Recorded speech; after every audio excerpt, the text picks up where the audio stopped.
Minn meta fetħu l-applikazzjonijiet tat-tieni round tal-vouchers tal-€100 fl-20 ta' Mejju li għadda niżlu mal-81,103 vouchers b'mod diġitali.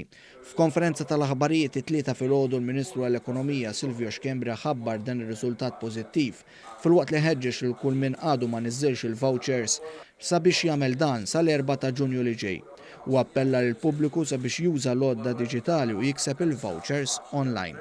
Huwa importanti ħafna li wieħed inniżżel voucher mod diġitali għandek ħafna vantaġġi. Wieħed li inti tista' immedjatament tista' tibda tużah minn nhar it-tnejn u fin-nuqqas ta' dak jekk inti ma tniżżilx il-voucher b'mod diġitali sa nhar il-ġimgħa li ġej għaliex wara nhar il-ġimgħa ma tkunx tista' tniżżel u mbagħad il-voucher b'mod diġitali trid tistennih posta reġistrata b'mod fiżiku u allura hemmhekk inti ħajħodlok iż-żmien sabiex jasal għandek, però apparti minn hekk għandek vantaġġi oħra pereżempju li inti ma tistax titilfu.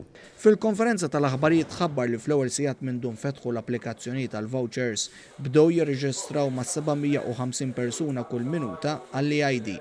Il-Ministru Scembria sostna li bekk il-Maltin qed jaqilbu aktar lejn id-diġitalizzazzjoni tant li meta nfetħu l-applikazzjonijiet taċ-ċertifikati tal-vaċin kienu bosta Maltin li diġà kellhom EID u bekk kienu diġà iffamiljarizzaw ruhom mas-sistema. Intant ħabbar ukoll li residenti ta' djar tal-anzjani li mhux se japplikaw għal vouchers b'mod diġitali xorta waħda se jgawdu minn din l-injazzjoni ta' €50 miljun fl-ekonomija ta' pajjiżna. Fuq l-edizzjoni li għadda ħadna il-proposti wkoll u l-kummenti li kienu għamlulna fejn jitlu l-anzjani li huma residenti fid-djar tal-anzjani.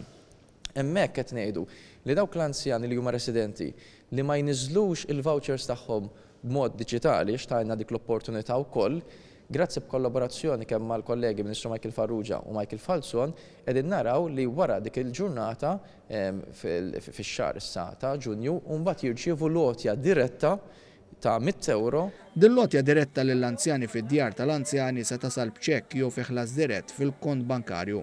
Il-Ministru Scembria spjega wkoll li japplikaw xejn inqas minn 2000 anzjan u anzjana b'mod diġitali.